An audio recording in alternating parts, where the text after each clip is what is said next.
Son conférence de presse, Jean nous a fait invitation, nous pourrons parler pratiquement matin sous droit à l'éducation. Donc nous pourrons parler de campagne de sensibilisation, de motivation que le ministère de l'Éducation nationale a démarré, notre tête collée avec tout partenaire dans le secteur éducatif là. Et ces résultats campagne ça qui permettent que l'école est capable de reprendre effectivement à travers tout le pays. Donc nous allons parler, il sera véritablement question du droit à l'éducation et de la poursuite des activités scolaires. Bon, pour une présentation rapidement, mais beaucoup plus détaillée. Donc au centre, on a le ministre de l'Éducation nationale, Nesmi Maniga. Et à gauche du ministre Maniga, on a Madame Marie-Marguerite Clérier, présidente de l'Association professionnelle d'écoles privées. Un peu à gauche toujours, on a Monsieur Jean-Luc Tondreau, administrateur national éducation au niveau de l'UNESCO. Et présentement, il est aussi officier en charge du bureau de l'UNESCO en Haïti. Et si on passe à la droite du ministre, on a Madame Naoko Osaka, responsable de programme au niveau de l'UNICEF en Haïti.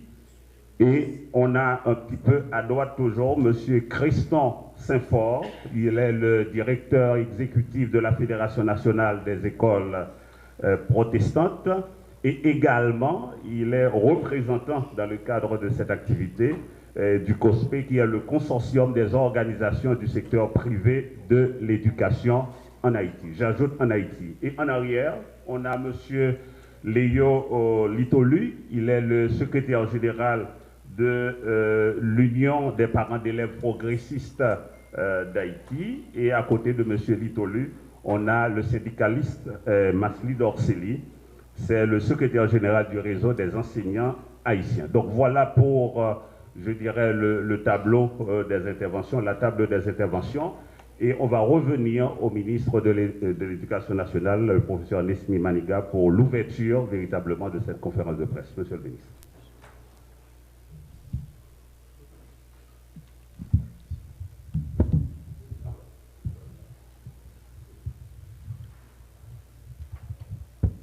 Alors, premièrement, on va commencer par excuser pour l'organisation parce que tout le monde qui est là, nous sommes au même niveau. Nous sommes supposés sous le même palier.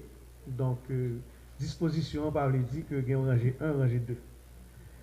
Donc, c'est tout partenaire éducation qui chita autour de table là, dans ce sens-là. Et alors, le ministère de l'Éducation nationale t'a souhaité, matin,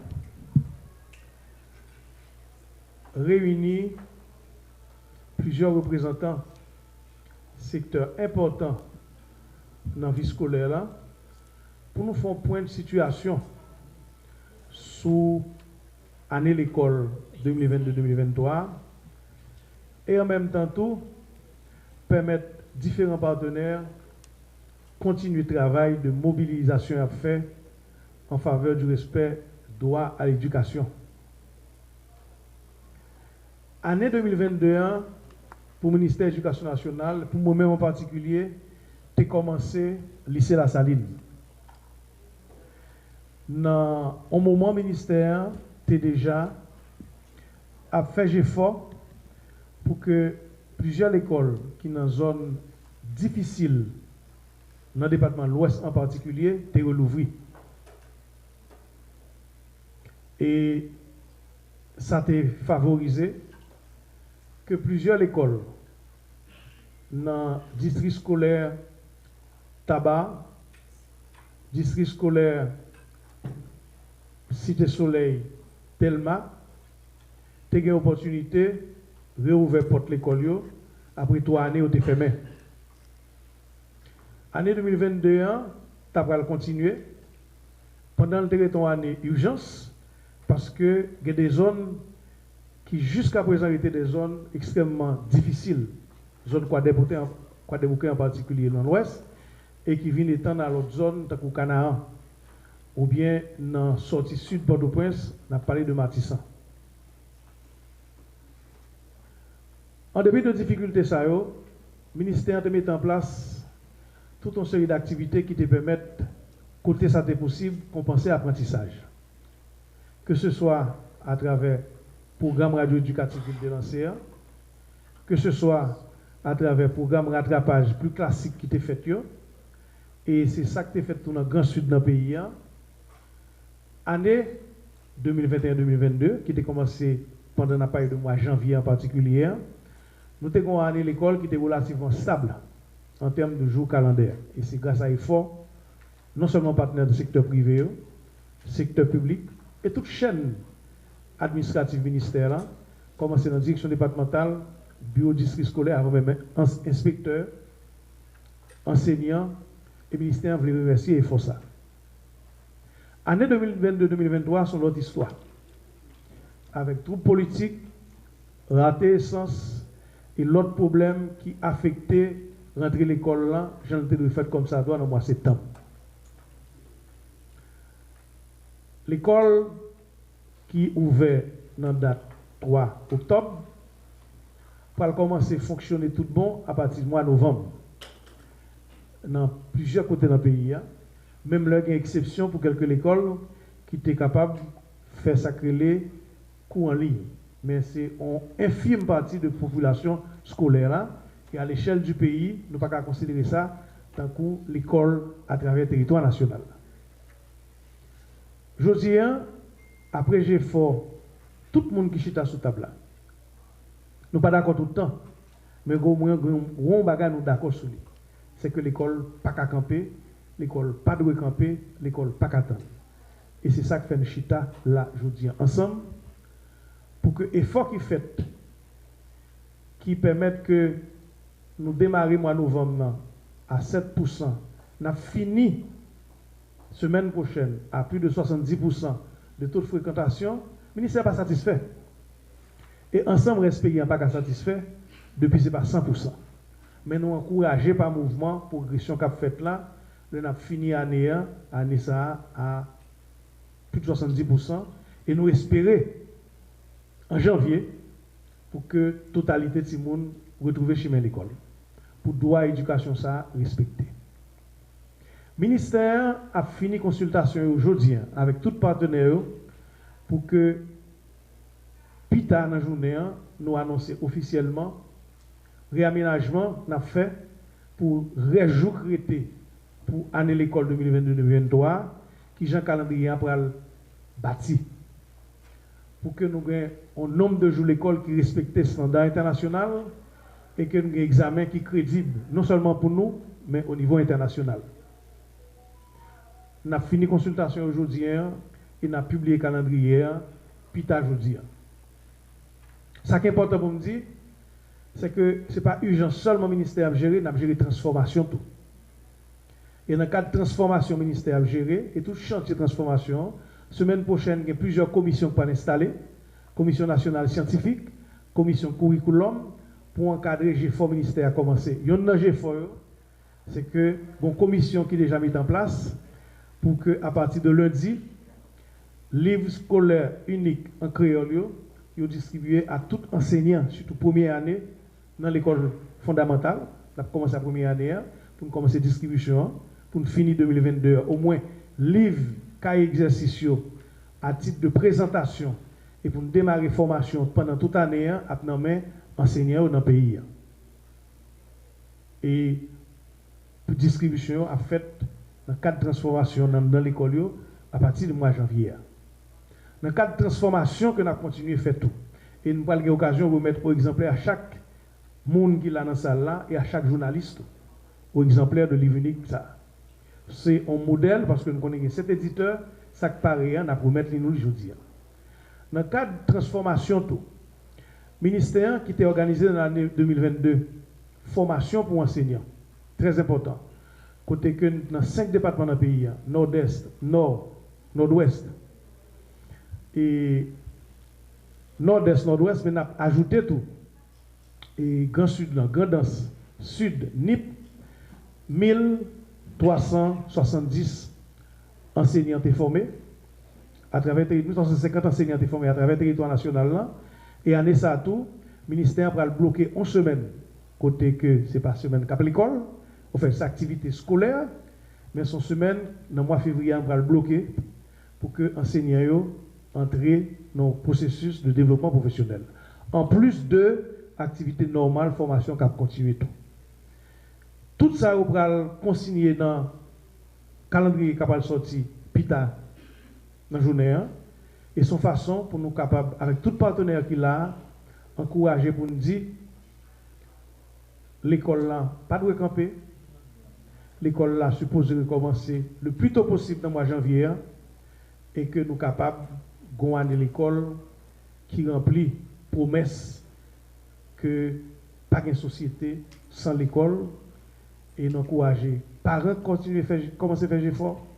Parents, direction de l'école privée, direction de l'école publique, avec tradition de l'école en uniforme, pour que l'année 2023, indépendamment de difficultés pays à gagner, que l'école là nous préserve comme dernier rempart sociétaire pour la transformation pays. Donc, je vais passer la parole à l'autre acteur qui est là. Je suis très content que Edupol rejoigne nous, qui sont pièces maîtresses dans le dispositif ministère de l'Éducation nationale, même si c'est dans le aujourd'hui, pour assurer un climat scolaire qui est relativement apaisé, qui permet l'école là faite dans de bonnes conditions. Merci beaucoup, Monsieur le ministre. Donc, Jean noté annoncé là, donc son conférence de presse qu'a faite dans tête collée avec plusieurs autres partenaires dans le secteur éducatif là. Donc, chaque là-dedans là va gagner pratiquement 2 minutes pour élaborer sur question droit à l'éducation et importance pour nous quimber et activité et l'école. Donc, nous allons démarrer tout d'abord avec Madame Marie-Marguerite Clérier, lui-même, qui a 2 minutes pour lui capable d'élaborer ce thème-là. C'est président de l'association professionnelle d'écoles privées.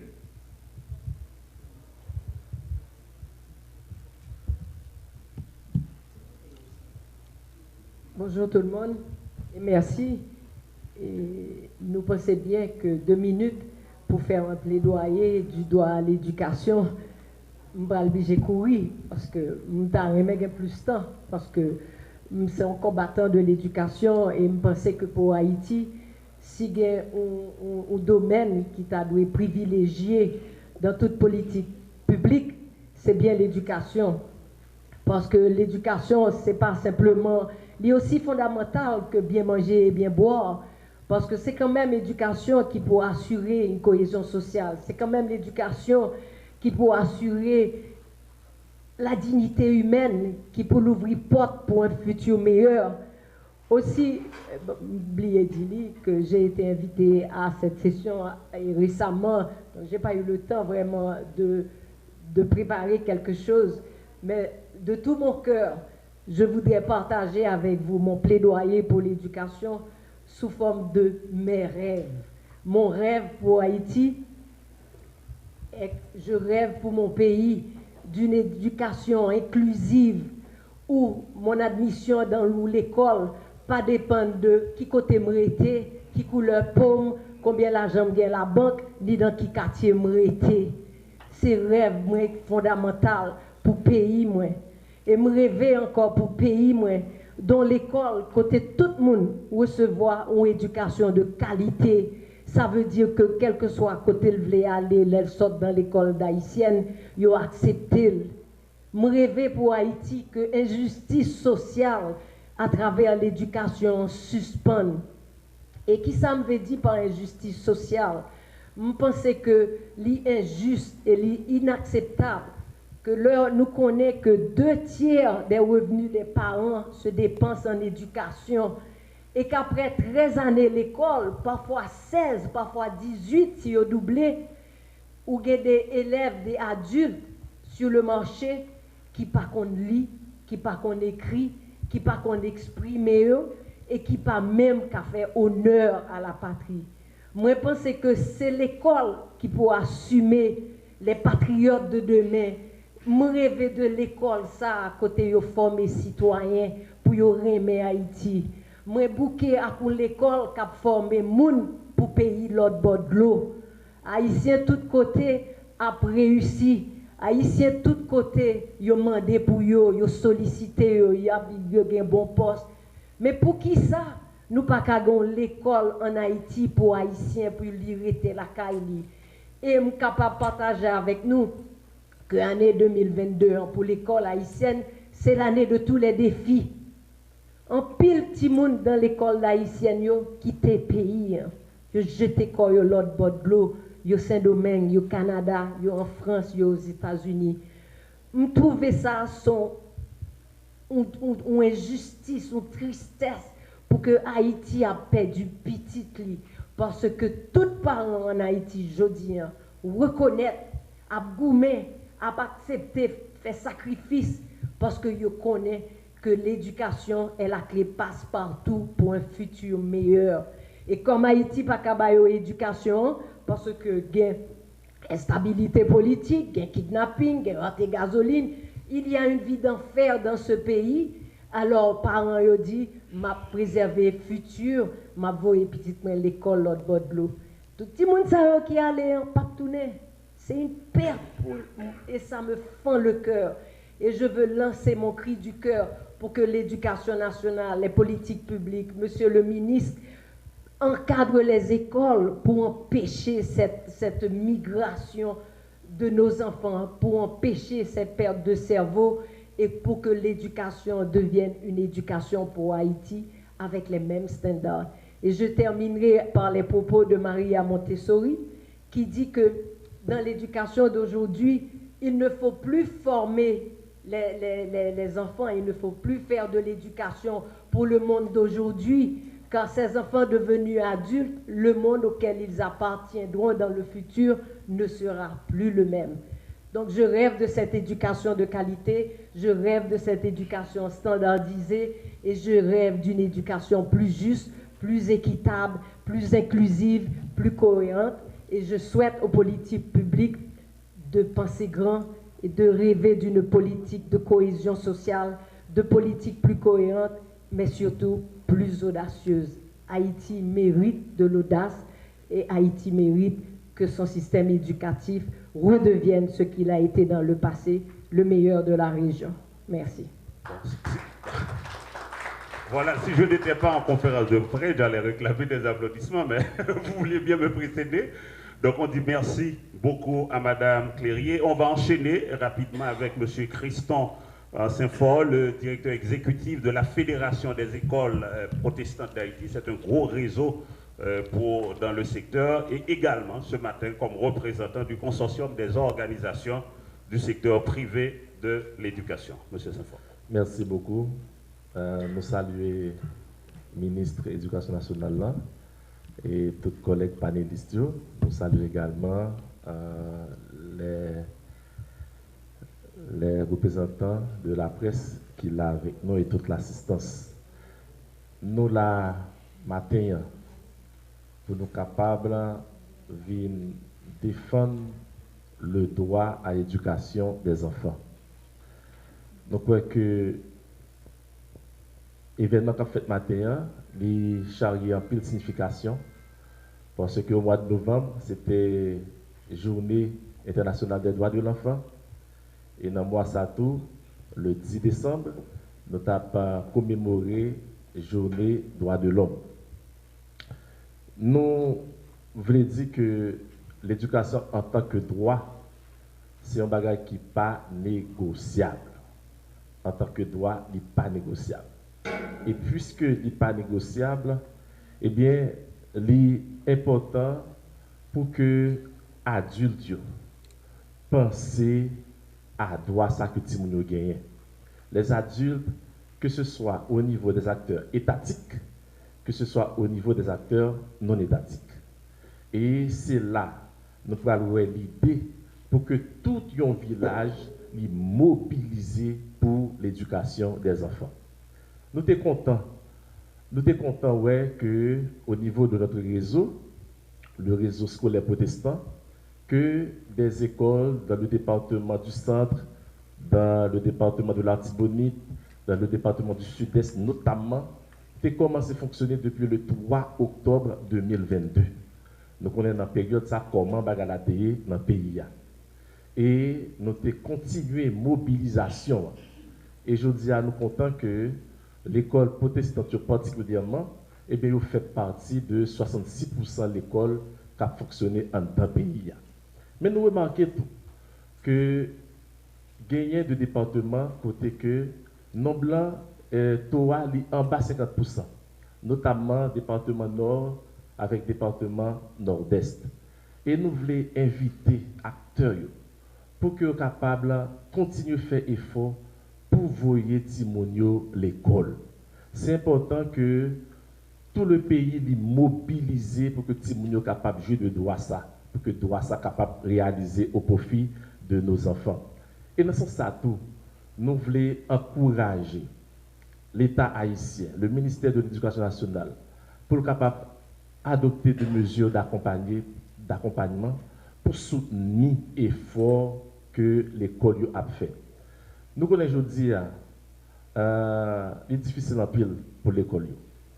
Et nous avons dit qu'il y a des écoles qui au bord de la faillite, parce que tout simplement, parents, familles, pas de moyens pour être capable de payer pour Timonio. Et ça, nous croyons que c'est un sujet qui méritait de joindre en pile attention. Nous avons de bonnes écoles dans le pays que nous devons protéger pour que nous soyons capables de continuer à service éducatif à la communauté. Et nous sommes vraiment contents que le ministre Maniga lui rappelé l'effort qui était en fait pour que les gens qui sont dans un quartier difficile soient capables de retourner à l'école. Et nous encourageons le ministère là pour continuer à faire effort ça, pour que nous soyons capables de un retour à l'école qui est inclusif, pour que tout le monde soit capable d'aller à l'école et jouir de droit à l'éducation. Merci pour votre attention. Merci beaucoup, monsieur Christophe Fort, de la Fédération des écoles protestantes d'Haïti. Et maintenant, nous allons enchaîner avec monsieur Léo Tolu, secrétaire général. La page de balance s'il vous plaît, nous allons prendre une application avec monsieur Tolu.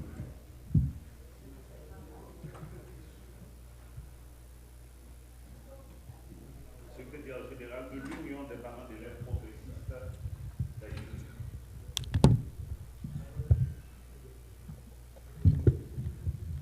Bonjour tout le monde et bonjour ministre Simaniga. Bon, m'oblige à faire effort sur lui-même pour me présenter la journée aujourd'hui, parce que m'oblige à passer dans le carrefour la mort pour étant donné que c'est ma habitude. Je veux dire, je suis content, il y a posé problème droit à l'éducation. Article 26 dans la déclaration de droit, dit éducation son droit et l'État doit prendre en charge éducation produit primaire et ceci gratuite. Condition 87 là, amendé à nous reprendre l'article 32.1.2.3, côté l'IDI, éducation fondamentale gratis, et ceci, l'État a dû distribuer manuel scolaire gratis bâtiment. Ministère de l'Éducation nationale fait référence à partenaires, ONG, UNICEF, UNESCO, pour citer ça seulement. Est-ce que l'institution ça a renforcé le ministère de l'Éducation nationale ou bien affaibli? Parce que nous connaissons toute réforme qu'a faite dans le cours. Par exemple, ça m'a dit à l'Église doit faire quelque chose, même pour me dire, toute réforme dans le monde, un coup la donne.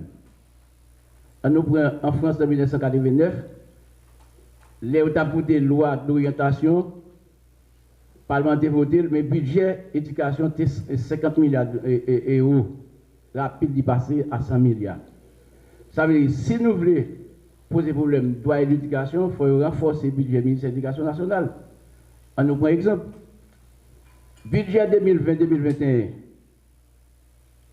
pour l'éducation, c'est 29 milliards 100 millions 446 662 gouttes. Budget fonctionnement, c'est 24 milliards de gouttes. Et quelques. Investissement, c'est 5 milliards. Alors pour le budget 2021-2022, il est passé à 27 milliards de gouttes. Ça veut dire que l'État pas de volonté manifeste. L'État, je ne pas dire ministre, non, je ne pas dire ministre de l'Éducation nationale, l'État n'a pas de volonté manifeste pour renforcer l'éducation vraie. Nous allons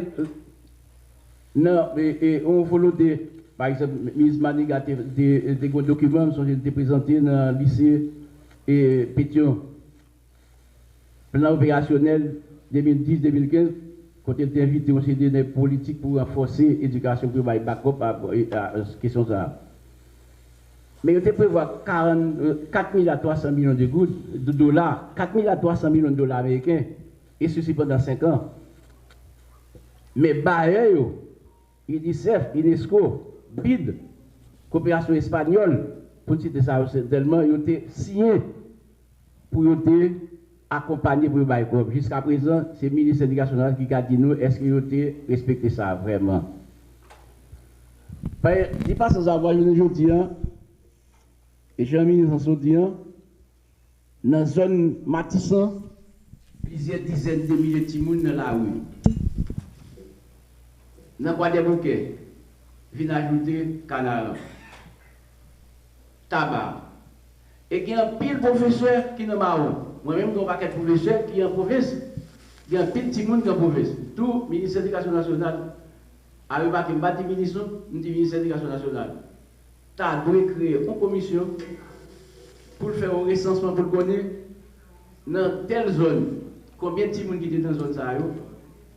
Combien de professeurs qui sont marron ou bien qui sont obligés de quitter la zone pour voir comment ils ont quand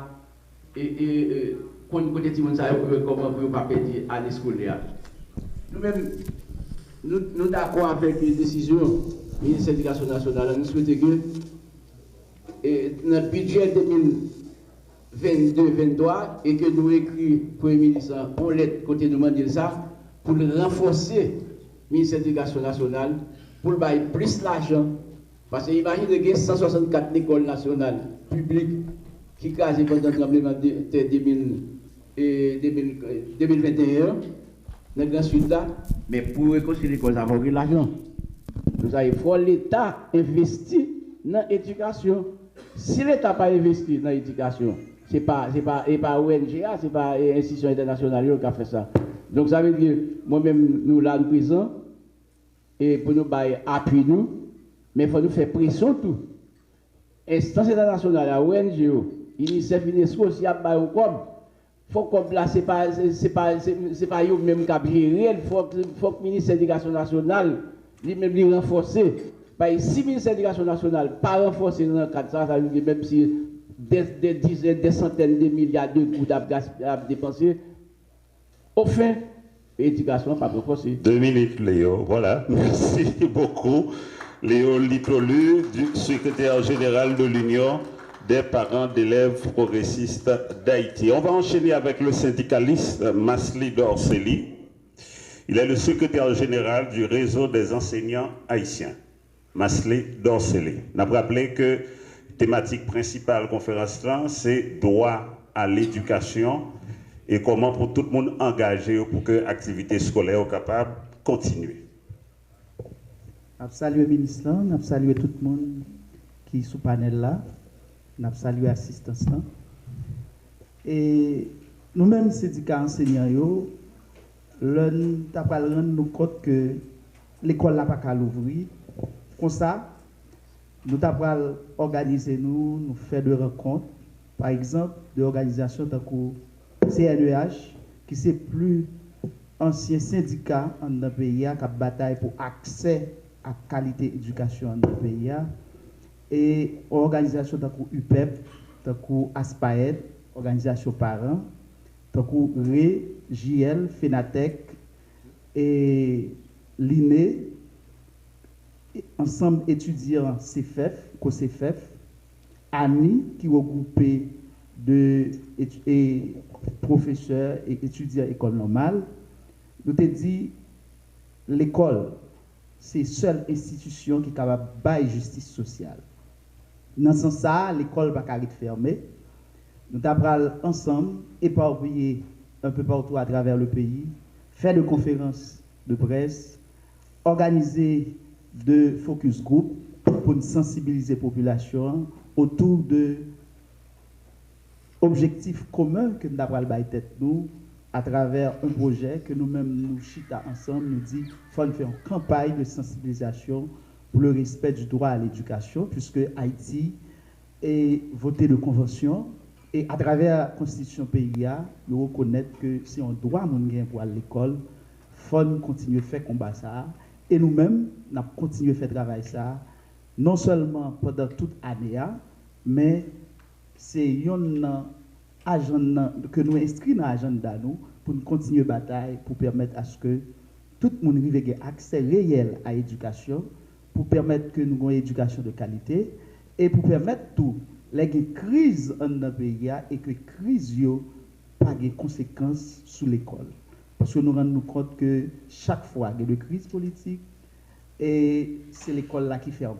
Et si l'école n'a pas fermé, et les gens qui ont fait de mobilisation estimer que le mouvement n'est pas prêt.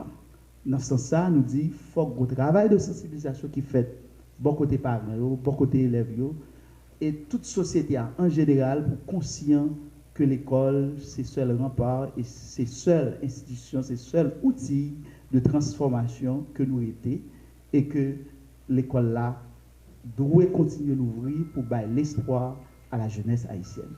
En gros, c'est ça nous avons fait et nous avons continué à chiter ensemble, dialoguer, discuter pour permettre que désormais, ça ne va jamais être fait dans le pays encore. Merci. Merci beaucoup, M.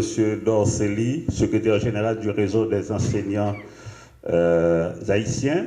Nous allons terminer avec M. Jean-Luc Tondreau, officier en charge du bureau de l'UNESCO en Haïti, notamment de M. Tondreau, pour rapprocher un petit peu de minutes.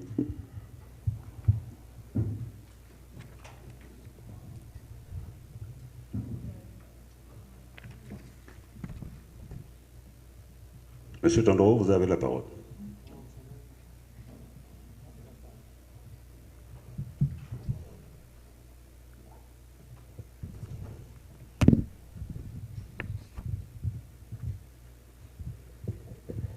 L'éducation est un droit humain fondamental pour chaque homme, chaque femme, chaque enfant. Elle est au cœur du travail de l'UNESCO pour façonner une planète plus pacifique, équitable et durable. Pendant plus de 6 décennies, l'UNESCO a travaillé à l'application de la Convention sur le droit à l'éducation, connue sous le nom Convention pour la non-discrimination dans l'éducation. Cependant, après 6 décennies, pour des millions de personnes à travers le monde et en Haïti, ce droit n'est toujours pas une réalité. Ceci doit changer. Il est grand temps de faire respecter ce droit, de la petite enfance à l'enseignement supérieur, puis tout au long de la vie, sans aucune discrimination. C'est à cette fin que l'UNESCO travaille à garantir que chacun, partout dans le monde, puisse accéder à une éducation de qualité et ainsi contribuer à transformer notre avenir collectif pour le meilleur. C'est pourquoi une campagne sur le droit à l'éducation est lancée par l'UNESCO depuis 2020 dans le cadre de la Convention de 1960 et de l'article 26 de la Déclaration universelle des droits de l'homme, qui dit « Toute personne a droit à l'éducation ». L'UNESCO vous demande de dire non à la discrimination dans l'éducation. Merci. Voilà, merci, M. Tondreau. Donc, on va revenir au ministre de l'Éducation nationale pour boucler la série des interventions. Mais tout d'abord, nous tenons à saluer la présence de Mme Naoko Osaka, responsable de programme au niveau de l'UNICEF en Haïti, qui a tenu à être là avec nous, qui a tenu à être du panel, même si elle n'intervient pas, mais l'UNICEF voulait marquer sa présence dans le cadre de cette conférence de presse. Monsieur le ministre. Ok. D'abord, je vais commencer par, en guise de conclusion, on va encore remercier tout partenaire qui l'a pris aujourd'hui. Ça qui parle là nécessairement, mais on a parlé de secteur privé éducation, partenaires techniques et financiers, secteur public là,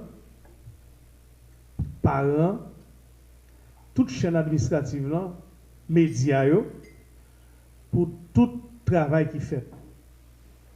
En dépit de toutes difficultés, pour que aujourd'hui, Jean ministère annoncé, n'a fini année l'école là, année 2022, en disant, à plus que 70% porte l'école qui est ouverte. Le ministère n'est pas satisfait, mais nous encourager au retour progressif ça.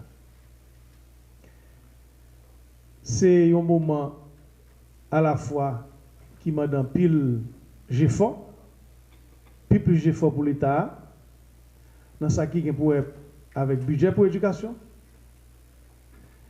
plus besoin qui gagne avec partenaires internationaux pour nous garder ça qui est pour avec cantine scolaire, avec livres scolaires, et livres scolaires tout en particulier qui est pour avec Cri du cœur, Madame Clé dit là, une l'école qui fait pour Haïti, une l'école qui remet Haïtien, remet Haïti, rester en Haïti, vivre dans le pays, réussir ensemble et faire le pays progresser. Il y a un outil ça autour, c'est utiliser la culture dans l'école là et utiliser la langue dans l'école là, y compris la langue créole là. C'est une raison qui fait que pendant le ministère a fait effort dans la conjoncture urgence, l'a fait effort tout pour transformation de l'école là. Donc, merci à tout le monde qui a contribué pour rendre la conférence de presse ça possible. Nous saluons la présence de la police communautaire éducative et du pôle qui a fait un travail dans l'Ouest, dans ce qui est pour avec le climat scolaire. Et nous connaissons que l'année 2023, la présent avec tout l'autre partenaire qui l'a, national, international, pour que l'école là, j'en dis, ces derniers remparts en société à tomber bas, mais c'est levier tout, c'est ressort qui peut faire remonter Campé Jam. Merci encore. Et annonce que le ministère en fait, c'est qu'il pourra publier calendrier remanié pour rejouer l'école Grété. Jeudi, consultation à finaliser avec différents partenaires. Deuxièmement, dans ça qui est pour avec transformation de l'école, il a annoncé tout, qu'il commence pour enseigner aux distribution les vignes scolaires dans la première année de l'école fondamentale. Et nous avons l'occasion de remettre à tous les participants qui là, un exemplaire, y compris la presse, un exemplaire de livre ça qui pourra désormais un pilier pour l'école tout haïtien capable de vivre, on l'école pour haïtiens, on l'école que haïtien fait tout, bien sûr avec tout frottement qui vient pour avec la culture internationale, multiculturalité, avec la science qui comporte universelle, mais en même temps tout qui chita sous fondamental paysan, langue, drapeau, culture, fierté, dignité. Merci. On prend 3 questions rapides, si le ministre prend 3 questions rapides, ou bien tout l'autre partenaire autour, avant que nous basculions dans le forum GLPE.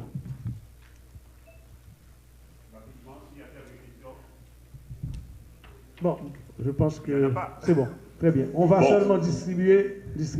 Voilà, tout le monde est satisfait. Donc, merci. Les livres.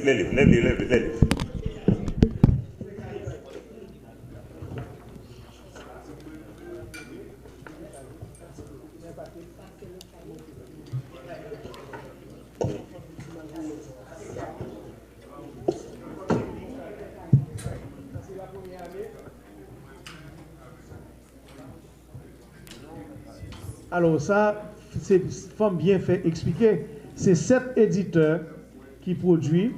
Ça, on a utilisé matin, on a distribué copie en éditeur. Chaque éditeur produit livre par eux, mais le livre là unique parce que c'est même cahier de charges ministère là. Tout livre a le même programme ministère là, et ça c'est exemple la première année que tout enseignant va distribuer à partir d'aujourd'hui. Tout enseignant qui peut rentrer dans le programme de formation enseignant autour pour nous présenter au livre là et capable d'utiliser. Le livre ça a 5 matières là-dedans. Livre ça a 5 matières là-dedans. Il y a créole, il y a français, il y a mathématiques, il y a sciences sociales, il y a sciences expérimentales. Et la va distribuer à travers le territoire. C'est l'occasion pour me remercier tout partenaire international qui facilitait la production de l'IFSA qui va commencer vraiment à partir de janvier. Banque mondiale, Partenariat mondial pour l'éducation, Banque interaméricaine de développement et Agence française de développement, qui parmi les premiers partenaires, qui en plus de trésor public là, a facilité que le projet ça à terme. Je remercie tous l'autre partenaire technique qui accompagne le mouvement tout, en particulier l'UNICEF et l'UNESCO, qui avec nous depuis un mois a fait un webinaire international sur éducation multilingue qui chita sous langue maman. Et j'en dis, si nous besoin de l'école JAM, on l'école qui campe sous 2 pieds en Haïti, il faut nous pas honte langue là. Il faut nous pas honte langue créole là. Et c'est ça qui va permettre nous apprendre plus bien, ni français comme langue seconde, ni anglais, ni espagnol et toute matière scientifique. Merci.